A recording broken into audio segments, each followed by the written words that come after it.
It's such a rush to be kicking off Season 2 of Epilepsy Gangster. And how better to do a kickoff than to have a visit from former Big Ten Conference head football coach, Jerry Kill. Now, for those of you who are too shy or embarrassed about having people know about your epilepsy, this man had a seizure on national television during a football game. He started a foundation about cancer and service of epileptic kids, and now he is head coach of New Mexico State University. He is fighting epilepsy harder than ever. Welcome, Jerry Kill. And coming to us from Canada, we all know what a heavy lift it is to carry the weight of epilepsy. This man is not only a weightlifting champion, Shawn Kho. Shawn also coaches disabled children and other people and how they can become weightlifters.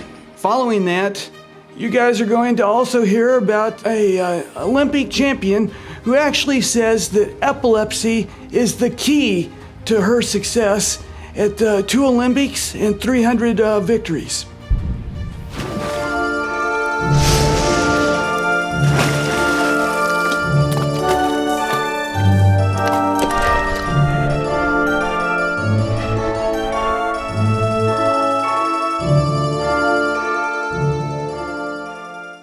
Epilepsy is an invisible disability. It can strike at the most unexpected moments, like the most devious gangster. Epilepsy is a criminal. The epilepsy gangster steals money from people. It doesn't matter if he steals it from college funds, whether it's from retirement plans, and some of his victims have to choose between spending money for food or spending it on medicine. The epilepsy gangster robs people of relationships and job opportunities. But most diabolical of all, the epilepsy gangster kills. Like all criminals, the epilepsy gangster must be stopped. Watch Tim ULMER and his gang you're meeting, who are committed to ending the crime spree of the epilepsy gangster.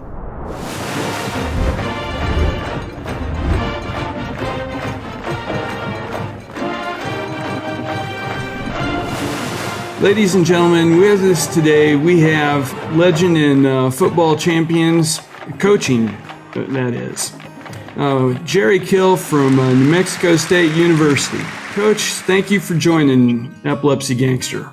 You bet. Well, Coach, why don't you, to begin with, tell us a little bit about when Epilepsy Gangster came into your life. Well, nobody knows for sure. I'd had some concussions when I played football back in, all the way back in high school, and I had a little bit of trouble here and there, but didn't have it really diagnosed in about 2006. So you don't know it's coming. You don't know what happened during the seizure. You just wake up and, however bad it was, how you feel, and everybody, there's so many different kinds, but you just don't know what happened.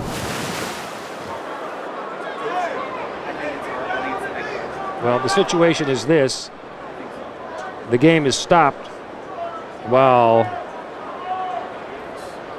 the trainers attempt to administer to a member of the Minnesota staff who appears to be in a seizure situation. And so both teams have taken a knee with 20 seconds left in this game. Game where it's nationally televised, and I went down, so everybody that watched our game knew about it, and the fans and so forth, and the people in Minnesota were great to me and responded. But there was one sports writer who came out, I won't mention his name, but he publicly came out and said that I shouldn't be coaching, and no coach should flip-flop around on a football field, and he went after me pretty good.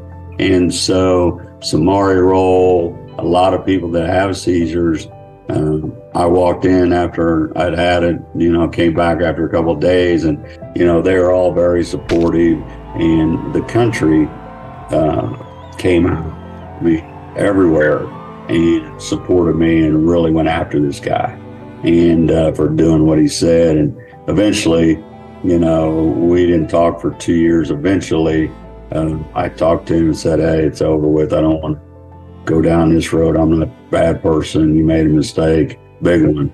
And I could have, it's like, I could have sued the heck out of him, but it wasn't worth it. And at the end of the day, I would say he helped epilepsy more than anybody, because not that many people really knew about it. And when it went nationwide and he made his statement, I think people go, wait a minute, I have it. And we had some public people that are very powerful came forward. So I always said he's the best thing that ever happened to epilepsy. A true silver lining in the cloud. It sounds like you can actually feel that there's a purpose for you of why you had it. The end of it, went to the hospital and actually was on a breathing machine and all that stuff, and got it all under control. And when they were looking at me, that's where they found kidney cancer. And that's when I got stage 4 cancer. And we had about a month left in the season. And I finished out that month and then went to, and we were in the playoffs. And once we got beat in the playoffs, and I went into surgery during Christmas, so I didn't have to miss recruiting and get it all timed out pretty good. And, I wasn't planning on stage 4 or, I didn't plan on dying or anything else. I just said, hey, it's got to have a good attitude and keep rolling. And our players helped, that was they were a great support system for me. And it was, they did a great job, and that's why I owe football a lot. I had a very good support staff, and certainly my wife and 2 kids, they were very good during that situation. You certainly got a reputation for having a good relationship with your teams. You mentioned that you've got this reputation for fix it. You think your attitude about coaching, building up programs, is in any way similar to what people have to do when they first get diagnosed with epilepsy or any other disability? Well, I think it's different in the fact that, when you get diagnosed, it's kind of a shock. I'm fortunate to be able to be functional, and, I've had 16 seizures in 2 days, and I've had they call mine cluster seizures and so forth, but there's people that are far worse than me, and I'm functional. I can do some things, and I've been on a platform because I have been a head coach. And so I've been able to carry that platform into, being worked, and was with the Epilepsy Foundation, and we started Chasing Dreams. And, it's still in progress, but we started Seizure Smart programs there. We invested in Camp Oz. And that's a camp for kids that don't get a chance to do anything. And I mean, you look in those pill boxes and you go, I don't know how a kid can even function with all the pills they have to take. But, that camp's the best thing that's ever happened to them. That's the Kill Foundation you're talking about? Yes, the Chasing Dreams Foundation. We started that in Minnesota. And, we started it, and then other people gave money and kept giving money. And so, we've got 2 pretty strong foundations. You did take a sabbatical from football for a while? Well, back in 2000, I believe it was 15, I just couldn't get the seizures stopped. And it was affecting me coaching. And I'm not going to coach from a golf cart. I'm going to coach my way, do it my way. And I couldn't do it that way, and I didn't want to hurt the kids. And my assistants were set up pretty good. There's a good coach, Tracy Clays, that, I knew things wouldn't change.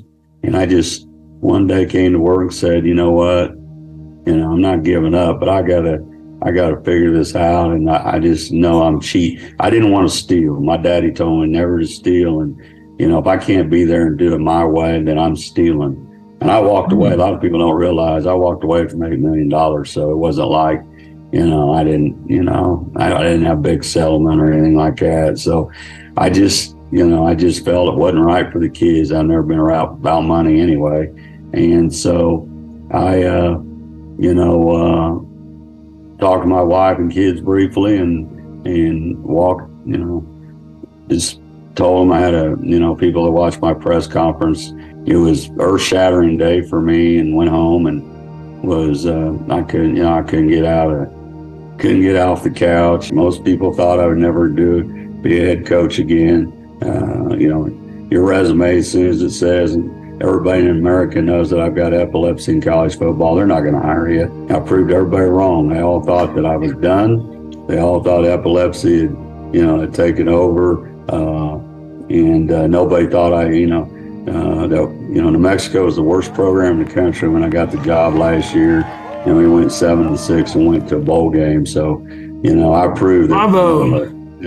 I proved that a lot of people, hey,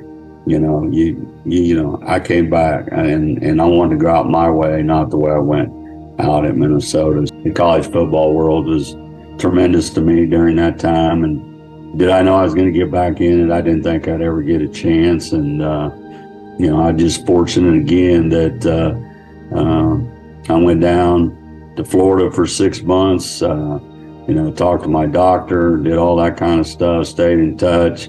And I walked the beach in Siesta Key, and that's when I wrote the book. And then a guy named John Curry called me. He was the AD at K-State, and talked to me a couple different times and visited with him. And then he called and offered me a job. Something I'm wondering about, do you know what your main triggers are to avoid?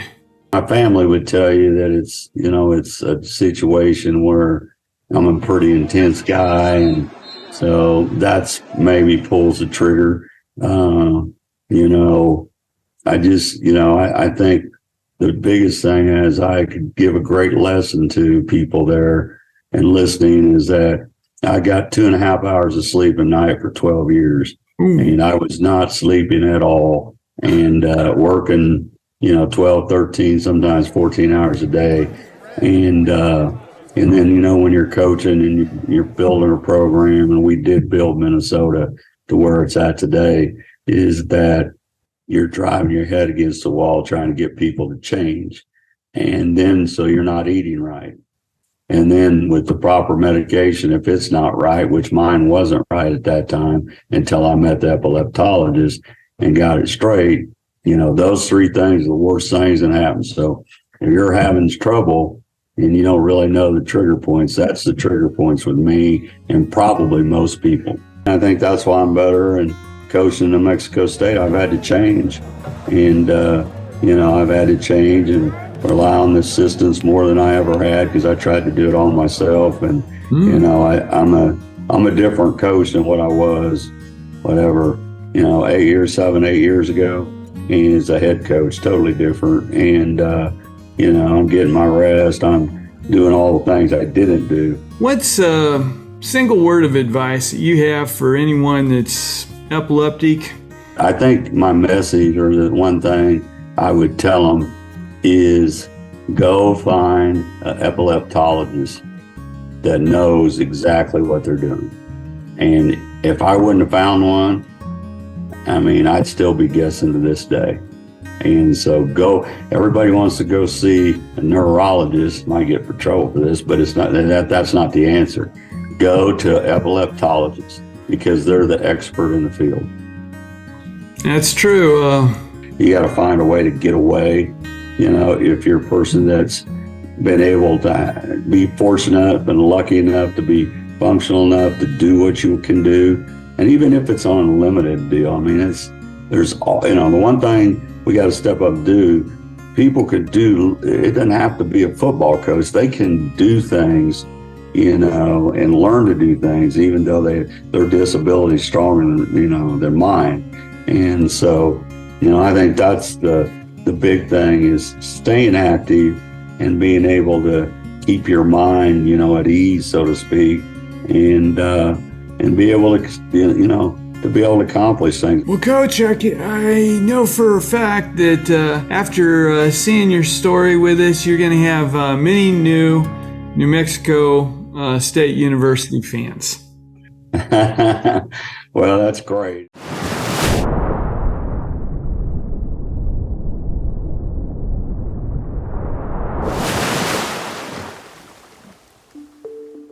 Danny Stanton spent many days on this field. But just before his 5th birthday, he had a seizure and died from sudden unexpected death in epilepsy. We started the Danny Did Foundation as a promise to Danny to protect other families who face seizures. Keeping that promise would make our son happy. Connect with us at DannyDid.org to learn more and to donate. And enjoy your life just like Danny did. Tim always knew the world was made of different people, the idea of serving others, and loving the United States. Epilepsy made that difficult his entire life, particularly in keeping him out of the Navy. After several failures, the chance came to teach English in communist China. Going to the Chinese university, he was the first foreigner most had met, and he became their only American friend. Everyone discovered that people shouldn't base their friendships solely on nationalities. I was glad to answer their questions because for the first time in my life, I saw that God had a mission for me. I became proud of my epilepsy, and I realized that I was serving on a mission for my country's image that was bigger than anything I'd imagined as a kid. At the same time, I was serving God. Read the ebook, Involuntary Mission in China with a Thorn in the Flesh, to learn about Tim's struggles and discoveries. Ebook available on Amazon.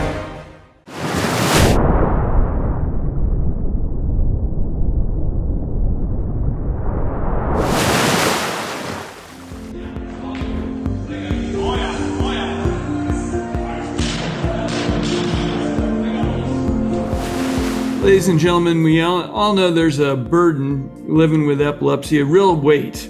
And who better to exemplify how to carry the weight of epilepsy than a weight trainer? A personal trainer here with me is Shawn Kho from Ontario, Canada. Shawn, welcome. Thank you for having me. Tell us a little bit about how the Epilepsy Gangster came into your life. I was diagnosed with something else back when I was a baby called hydrocephalus, and I had 3 brain surgeries.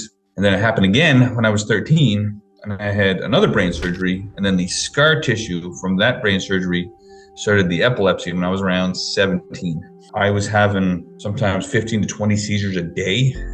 A day? So a day. Grand mal complex partial. And there's blocks of my life that I don't remember anything because I was having so many seizures. Wow.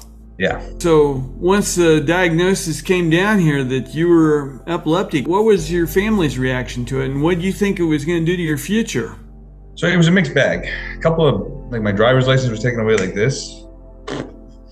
There was a lot of things I couldn't do alone. I had to do them supervised, but we were kind of ready for it because I was having these dizzy spells, and everybody was sort of wondering that I was epileptic already. So when I got diagnosed, nobody was really shocked, but all of these things were taken away from me like this. I couldn't be alone with my son. I couldn't drive. Life just sort of stopped, and it was really hard. You say you couldn't be alone with your son. What age did that take place? So I had my son very young. So when I was diagnosed with epilepsy, he was only about 2 years old. So because of his age, I wasn't allowed to have unsupervised visits with him. Like my parents had to be there. Someone had to be there because it wasn't safe for him to be alone in case I had a seizure. Oh, wow. At what point did you decide that you had to take action for yourself against epilepsy? It was a mixed bag. So we tried, I had surgeries, the epilepsy would slow down, but it wouldn't stop. The medication helped, fitness helped, but it would never get to that last little. And then I got involved in this organization called the Ottawa Valley Brain Injury Association. And I met a gentleman that had been studying omega-3 fish oils for years and what it did for your brain and all the benefits. And at that point in my life, I had tried everything else. So trying a supplement, why not? Like, it's not going to kill me. Let's take a swing at it. So I started taking it, and I went about a month without a seizure. It was completely unheard of at the time. Wow. And then I have a week where I'd have a whole bunch. Then a month with none. Then a week with a whole bunch. And that pattern went on for about 6 months. And then I switched over to the liquid version of it. Before I was taking the capsules, switched over to the liquid, and I haven't had a seizure in 15 years. You haven't had a seizure in 15 years? 15 years! I was having 20 a day at one point, and I haven't had one in 15 years. Terrific. You should have seen the reaction of the doctors. They were all like, what? Tell us what you do nowadays to help other people. So now I'm living my dream. I've been wanting to be a personal trainer since I knew what weights were. I've been lifting weights since I was a kid. I was just passionate about it forever. Epilepsy tried to stop me because it wasn't safe. Luckily, my friends would take me to the gym when I was sick so I could work out, but it wasn't safe for me to train anybody else. Now I'm doing that full time, and I'm loving every minute of it. Weightlifting on my shirt. This is my company logo. This is what I do, and I help people. And one of the large groups that I help people with epilepsy. I help them in the gym. How does somebody with epilepsy benefit by coming to your gym? So one of the biggest triggers for seizures for myself and many people that I've met, stress. When you're stressed out, trigger seizures like crazy. The gym is the best stress reliever on the planet. There's not a med on this earth that's going to beat getting a good workout in to make you feel better and just sort of release from all the stuff that epilepsy brings into your mind. Besides your training that you do now, have you done competition yourself? Yep. I did my first weightlifting competition about 6 or 7 years ago, and it was just a small little local Ottawa thing.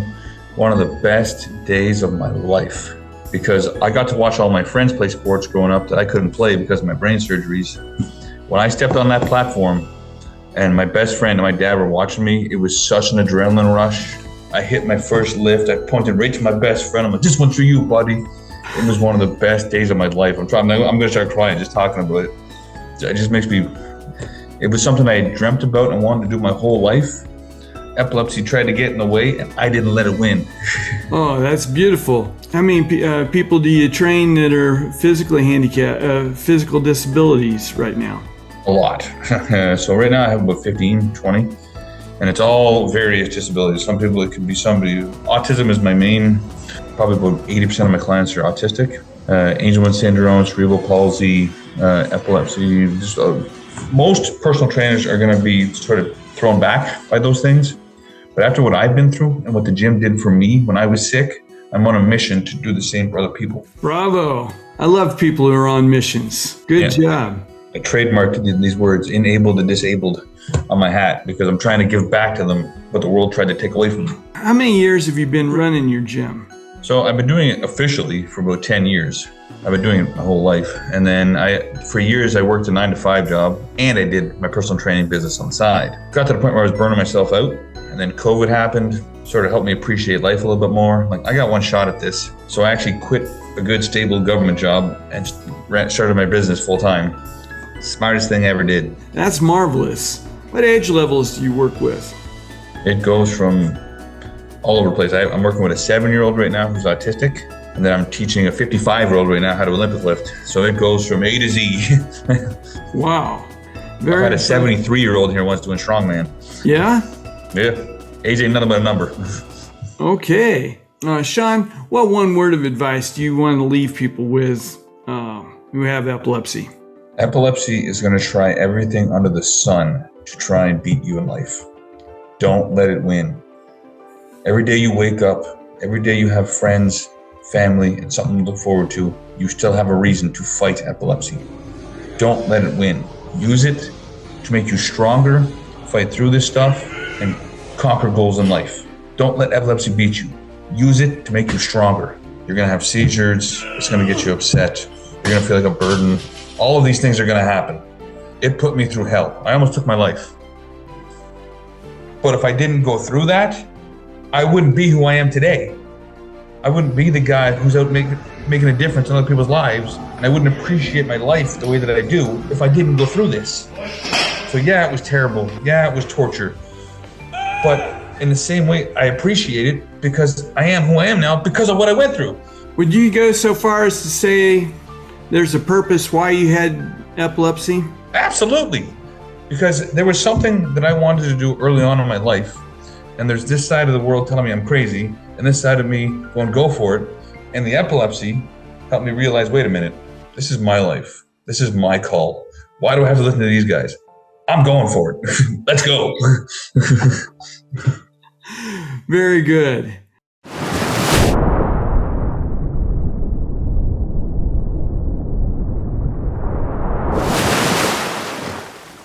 The Defeating Epilepsy Foundation is a nonprofit organization dedicated to helping those battling epilepsy. We provide advocacy and educational services to those battling epilepsy at a global level. For more information about our projects and services, please visit our website at www.defeatingepilepsy.org or email us at info@defeatingepilepsy.org. Please like us on social media and follow us so you can see how we are making a difference. Thank you for your support, and together we will defeat epilepsy. Hi, I am Natalie Beavers, and I am one of the many survivors living with epilepsy. My life has been filled with many ups and downs. It's just a part of life. I am proud of the person that I am becoming, and as I stand in the face of this relentless disorder called epilepsy, I want you all to know that I am me.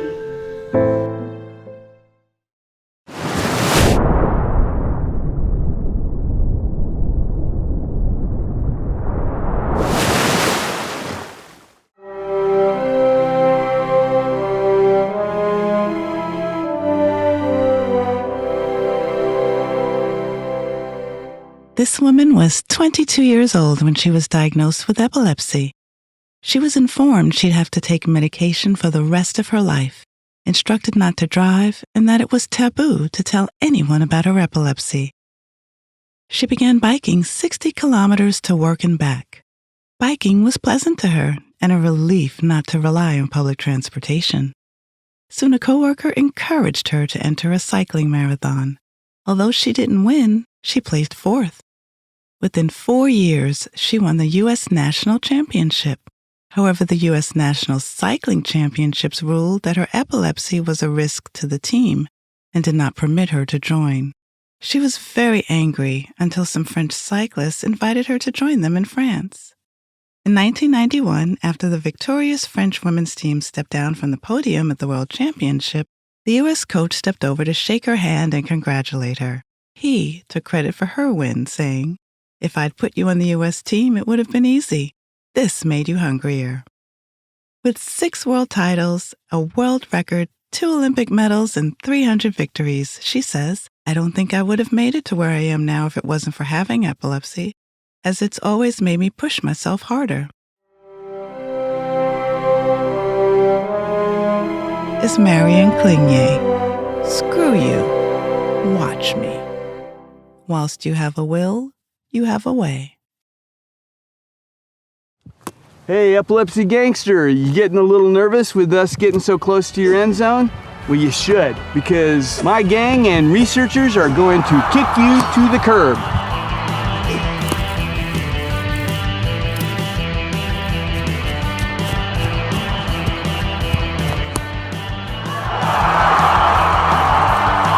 May the rest of you be seizure-free and God bless you.